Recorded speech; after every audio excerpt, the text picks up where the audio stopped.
Hi everyone, Rabbi David Tawil here from Mishna Study, Masechet Shevuot, Perek Zayin, Mishnah Vav. In the previous Mishnah, we discussed a dispute between a Hanvani and a customer over a credit issue, in which we said that if the Hanvani had information on his Pinkas, he could take an oath and claim the money.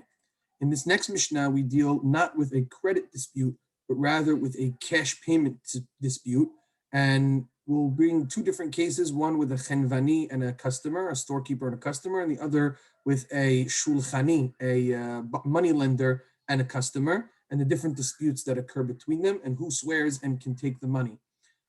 Let's begin reading the Mishnah. Amar lahenvani tenli bedinar perot v'natanlo. A person says to a storekeeper, sell me a dinar's worth of fruit, v'natanlo, and he gives him the fruit. Amar lo tenli hadinar, and a bit later the chenvani comes and says, okay, you have to pay me the dinar that I gave you for the fruit. Amar lo nitativ lecha, and the customer says, I already gave you the dinar, untato ba'on pali, and you put it into your till or into your wallet, into your savings. In other words, the dinar that you have in your possession, that's the dinar that I gave you. Yishava ba'al habayit. In this situation, the ba'al habayit, meaning the customer, can swear and he can take his fruits and he does not need to further pay according to the claim of the chenvani against him. Natan lo hadinar. Now, what happened in the reverse case? The chenvani was asked by the customer to provide for him a dinar of perot, and natan lo hadinar, and the customer gave him the dinar. Later on, amar lo tenli et perot. He came and told him, give me the fruits that I paid you for. Amar lo netatim lecha, and the chenvani makes a similar claim that we saw the ba'al habayit make in the first half. He says, I already gave you the fruits, and you brought them home with you. Yishava henvani, the storekeeper can swear, and he is not obligated to provide any more fruits. Now, what's going on over here in this situation? Before we read Rabbi Yehuda's opinion, what is happening in this Mishnah? Typically, we have a concept, hamotzi mehavero alav ra'aya, that if one wishes to extract money or value from somebody else, they would have to bring a proof if they have a dispute. If I'm coming and claiming that this person owes me money, and they are in possession of that money, I have to bring proof that I am owed that money in order to extract it from a person. The person who holds the money is the one who's in charge. So lichora, in this case, we would say we should just look at who has the money or who has the fruits, and the person who's trying to extract should have to bring a re'ayah. And if he doesn't bring a re'ayah, then he can't do it. Or at least the person who has the possession should be able to swear and hold on to it. Why is it that over here we're not using the concept of hamotzi mehavero alav re'ayah? For this, we have to look to the commentary of the Rambam. The Rambam explains that something very unique is happening in this case. Let's read his commentary. He says, "Ve'amru yishava ba'al habayit." The Mishnah says that the ba'al habayit can swear in the first case, shehi shevuat Torah, which is a biblical oath, k'mo shebi'adnu. Omnam, however, yitchayev, this is only in a situation that shevuah is obligated or placed on the ba'al habayit, and then he can keep the fruits. Keshahayu perot sivurim b'shut harabim. Something unique happened over here. The dispute is over fruit which is piled up in the reshut harabim. The chenvani is claiming, in the first case at least, that this is the fruit that I gave you, the ba'al habayit. I took that fruit, I piled it in reshut harabim. That's the fruit that I gave you, and therefore you have to come and pay me the money. To which the ba'al habayit is saying, no, I already gave you the dinar, and I'm taking this fruit home. So in this situation, says Harambam, because hayu perot sivurim b'reshut harabim, because the fruit is outside of the store of the henvani, and therefore the henvani is not in a clear possession of those fruits. Each one of them is making their claim. The ba'al habayit is making the claim that these are my fruits and I paid you already. The chenvani is saying, no, these are my fruits and you need to pay me for them. Then that's why the ba'al habayit is going to give that swear. The ba'al habayit is given the ability to swear because the chenvani is admitting to the fact that he sold him those fruits, and those fruits are not in his possession, which basically means the ba'al habayit has the upper hand. Therefore, the chenvani does not get the swear. He's claiming that he wants his money, but he already admitted that he gave him the fruits and that he sold him the fruits, and so he does not have the upper hand. Those fruits are in the ba'al habayit's possession. Hence, the ba'al habayit could swear, take his fruit, and he could say, I already paid you. He does not need to pay. However, Rambam says about kishaperot biyad ba'al habayit eno chayav ela shevuat eset al ha'ikar. But if these fruits were mamash in the possession of the customer, he would not need to swear a biblical oath. We're saying this is a shevuat deoraita. That would only require shevuat eset, a shevuat de because if mamash they were in his possession, now the chenvani is trying to extract those fruits from him and extract the money from him. He would have to bring a re'ayah. Al ha'ikar yaduah motzim mechaveru ala v're'ayah. So we're talking about a situation where the fruit is piled up in Reshut Harabim, and therefore the Chenvani and the Baal Habayit are having a dispute over who is the rightful owner over those perot. The Chenvani claims at this moment I'm the rightful owner because you didn't pay me. The Baal Habayit is saying, no, you sold these to me already and I already paid you for them. And since the Chenvani admits that he indeed gave these fruits to the Baal Habayit, he just wasn't paid for them, therefore the claim of the Baal Habayit is on the upper hand. He could swear at Shevuat Deoraita and he could take his fruits without having to pay any more money. What about in the second case? In the second case, the fruits also are piled in Reshut Harabim, but here the claim is different. Here, he gave him the dinar, to which now the Baal Habayit is coming and saying, okay, these are my fruits, I want to take these fruits. And the Chenvani is saying, no, I already gave you the fruit. These fruits belong to me. These fruits are something that I put aside to sell to somebody else. So now there's again a dispute over the fruit. However, here, the Baal Habayit is admitting that he gave him the dinar, and he's admitting that the fruit was in the possession of the Chenvani, and the Chenvani is denying the sale. So now we see that the situation changes. Says Harambam, in the second clause of the first part of the Mishnah, we claim that the Chenvani has the right to swear the biblical swear. Again, the case is the same. The perot are in the Reshut Harabim. The Baal Habayit is saying, this money that I gave to you, and that's what I used to purchase it. But to which the storekeeper responds, this dinar that you gave me, that's for fruit that I already gave to you. You already received your delivery. This fruit that you're claiming is yours, I never sold it to you whatsoever. I placed them here for a different sale. And so again here, because the Baal Habayit is admitting to the sale that took place, to which the Chenvani is denying, and they both admit that the money was given to the Chenvani has the right to swear, keep the money, keep the fruit, and the Baal Habayit is going to lose out.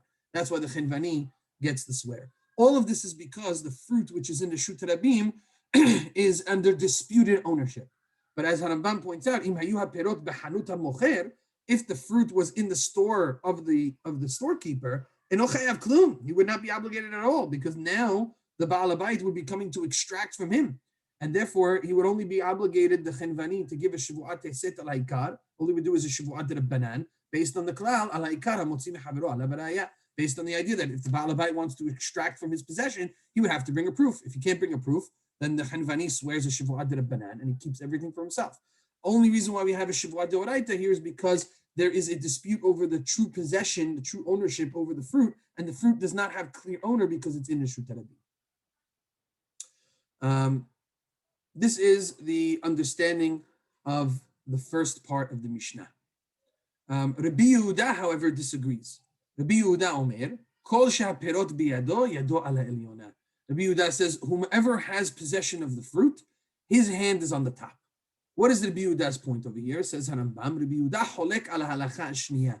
Rabbi Yehuda is disagreeing with the second deen in the first part of the Mishnah. Ve'amar, and he says, Shal shnei ha'inyanim ha'ba'al habayit nishba. He says that the Baal Habayit gets the ability to take an oath in both situations, unlike Tana Kama, who says that the Chenvani gets the oath in the second situation. Why? Kevan she'haperot sivurim, since the fruits are collected without ownership in the public domain, ve'enan biyad ha'chenvani, they're not in the possession of the storekeeper. Ve'hem leBaal Habayit yoter krovim. Therefore, they are more in the possession of the Baal Habayit than they are in the storekeeper. In other words, according to Tana Kama, the fruit piled in the Reshut Harabim is 50-50 to the Mocher, to the Chenvani, or to the Baal Habayit. In the eyes of Rabbi Yehuda, it's not 50-50. If it was truly in the possession of the Mocher, it would be in his store. The fact that it's not in his store, it's in the Reshut Harabim, puts them more in the possession of the Baal Habayit than in the possession of the Chenvani. And as a result, the Baal Habayit having more of the claim to the possession, despite in the second case admitting to a sale to which the Chenvani denies such a sale, nevertheless, the Baal Habayit gets the ability to take the swear and to keep the fruits.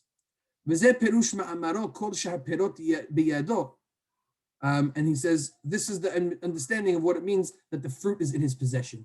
And Rambam says the same will be for the case of the Shulhan, al derech shebi'anu b'chenvani. The same will go for the second clause, the second half of this Mishnah, which is a case of a money lender. We'll pause here and we'll go back to the Mishnah. The Mishnah essentially paints the exact same picture when it comes to money lenders and someone who is making a transaction with them. We'll read the cases. Amanda Shulhani tenli b'dinar ma'ot v'natanlo. Someone said to a money lender, give me bedinar for a dinar ma'ot. In other words, he's trading a silver dinar for smaller copper coins to get change. V'natanlo, and he gave them the copper coins. Amar lo tenli et dinar. And the Shulhani said, okay, now you got to give me the dinar of silver. Amar lo netativ lecha u'tato ba'om peri. He says, what do you mean? I gave you the dinar already. You put it into your till. Yishava Baal Habayit. The Baal Habayit can now make the swear and take the copper coins, and he does not need to pay another dinar. Once again, in this situation, the copper coins that are under dispute over here are in an equal possession, in an equal position. Reshut Harabim, for example. So the Baal Habayit is coming and saying, these are the copper coins that I'm taking, right? And I already gave you the dinar. To which the Shulhani, in this case, is saying, wait a minute, you didn't give me the dinar. I admit to you, these are your coins, but you didn't give me the dinar. So in this situation, the Baal Habayit can swear, because since the Shulhani is admitting to having given those coins to him and that it took place, and the Baal Habayit is saying, I already gave it to you, the Baal Habayit gets an opportunity to take the oath and keep the copper coins, to keep the ma'ot. Since there's no clear possession of these copper coins, the Baal Habayit takes them. Flip case, Natan lo et dinar, if in fact he gave him the dinar, and now we're worried about the dispute over the copper coins, Amar lo tenli et ma'ot, and now the customer is coming and saying, the Baal Habayit is coming and saying, okay, these are my copper coins, I'm going to take them. Amar lo netatim lecha, he says, what do you mean? I already gave you a set of copper coins. Vishlachtam letoch kisecha, and you put them into your wallet.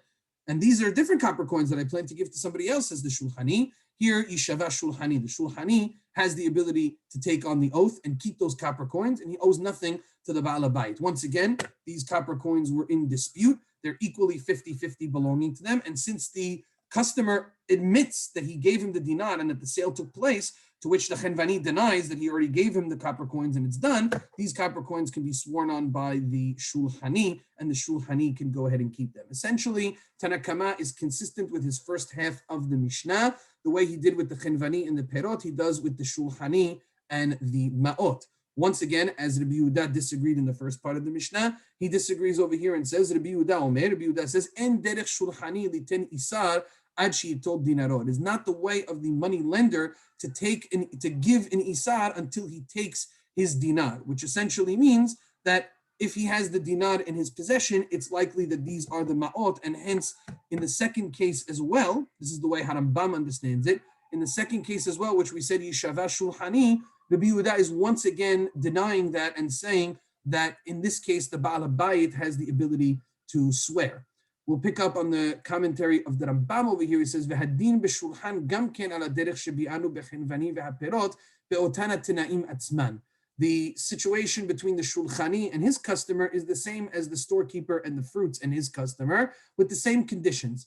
אבל חזר אותם לעניין שזכרו בש"ס, והוא שיעלה על דעתנו שתרקמה מודל לרבי יהודה בשולחני, כי אין דרכו להיות נותן איסר עד שנוטל את דינו. ולפיכך יישבע בעל הבית בשני העניינים. So comes Harambam to explain, why do we need two sets of cases in this Mishnah? Why was one case, either the Chenvani and the Perot and the Shulchani and the Ma'ot, not sufficient to teach us this halakha? And so he says, the reason why we need it, and he brings us from the Gemara, is Ya'ale al da'atenu, we would have thought, with just the case of the Perot, with just the case of the fruits and the Chenvani, we would have thought that Tanakama agrees to Rabbi Yehuda in the case of the Shulchani, that en darko liyot noten isar, that it's not the way for the Chenvani to give his isar until he takes his dinar. Ulfichach yishava Baal Habayit, and therefore, if the Baal Habayit is coming and claiming that he did not get these ma'ot and he gave him the dinar, the likelihood is that the Baal Habayit is in the right, because there's no way that the Shulchani would have given up or placed those ma'ot into the Reshut Harabim if he did not receive his dinar, and that was probably what it is. And therefore, Yishabah Baal Habayit b'shnei ha'inyanim. In both of these cases, he has the ability to make the swear.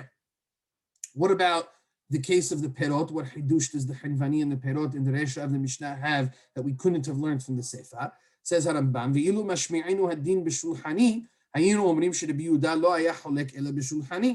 If we only had the second case of the Mishnah with the money lender, we would have said, Rabbi Yehuda only disagrees in the money lending case because of the fact that the money lender likely gives his isar only when he receives his dinar. She'eno noten ha'isarim ad she'ikach hadinar. Aval mocher ha'perot laharitzato ala mecher hu noten ha'perot kodem she'ikach hadamim. But it does happen sometimes that a henvani will take fruit without giving his so will give fruit without taking his dinar. And so then maybe in that case, the Rabbi Yehuda would agree that the Chenvani has the right to swear. That the Chenvani has the right to make that oath because sometimes the Chenvani will give the fruit and then collect the dinar later on, which a Shulchani does not do. And therefore, the Mishnah needs to go ahead and teach us that Rabbi Yehuda is holek in both of these cases. So the first half of the Mishnah is there to teach us that Rabbi Yehuda is holek even in the fruit case. The second case of the Mishnah is to teach us that Hachamim are even holek in the Shulchani case, despite the fact that there is a concept that the Shulchani will not give his isar until he takes his dinar. Harambam closes by saying, "En halacha ki Rabbi Yehuda b'shnei ha'ma'amarot." The halacha is not like Rabbi Yehuda. In either of these cases, the halacha follows the hachamim that the Shevuot would revert back and switch depending on who makes what claim in those situations. It is worth noting that according to Rashi and the Ran and others, they disagree with Harambam in the second case of the Shulchani, and they say that Rabbi Yehuda is actually arguing on the first part of the Shulchani case, not on the case with the Yishava Shulchani, but they are actually debating that the case of the Baal HaBayit should be able to swear in the first case. According to Rashi and the Ran, they would say that what Rabbi Yehuda means to say is that in the first case where Yishava Baal HaBayit, the Baal HaBayit can take the money without even having to do an oath. In other words, it's so strong that the Shulchani will not give the Isar until he takes the dinar, that in the first case where the ma'ot was already placed there, and he says, "Give me the dinar."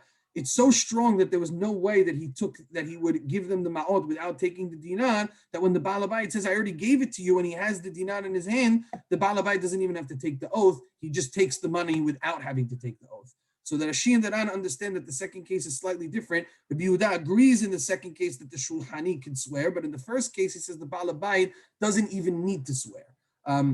So a bit of a difference in how to understand the second case of the second part of the Mishnah, or the first case and the second part of the Mishnah between Harambam and Rashi and others.